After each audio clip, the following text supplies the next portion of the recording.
Well, the Wisconsin Poor People's Campaign joined a nationwide effort to encourage poor and low-income people to vote in the 2022 midterms. Our Andrew Banstra was there today in Beloit and has a story. Who is America? All of us. Who is America?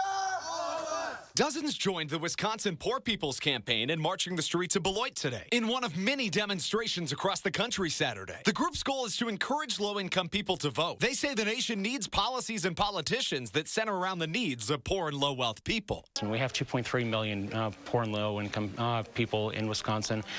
Many of them are children, but many of them are voting individuals. We want all of them to vote because their voices matter. They matter. The group says 43% of American adults live in poverty. They're pushing these low-income people to the polls to vote for things like health care, better wages, and policies that bring them closer to the equilibrium.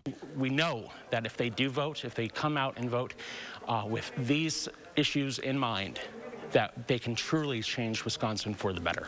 The Poor People's Campaign of Wisconsin believes that when everybody can and does vote, then everybody's values are reflected in our democracy. They say, keep us divided. We say, always united. For so long, they have felt like they don't matter, like their voices don't matter, their vote doesn't matter, and so they don't vote. Affording everyone the right to vote and exercising that right is at the core of their message. 66,000 Wisconsinites on parole or probation weren't allowed to vote in the 2020 election.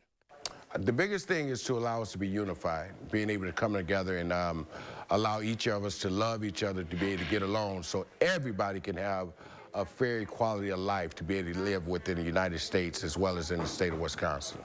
What do we want? Living wages. And when do we want it? Now. While the group doesn't endorse candidates or parties, they do say that if poor and low-income people don't vote in their own best interests, who will? We know that the rights of Wisconsinites as a whole are on that ballot. In Beloit, Andrew Banstra, News 3 Now.